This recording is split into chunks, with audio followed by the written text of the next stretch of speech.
This is a machine learning model, stress detection, where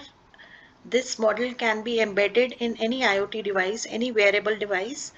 where it can actually predict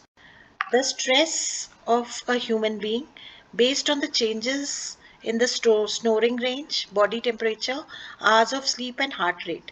So if we fill some values here, let's say 60, and the body temperature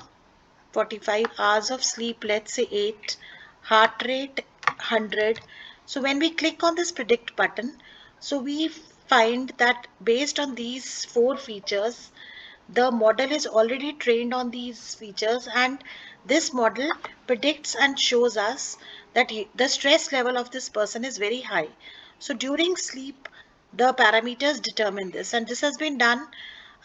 here on the front end, but otherwise it can be made as a model embedded in a wearable device, and it can be used for stress detection.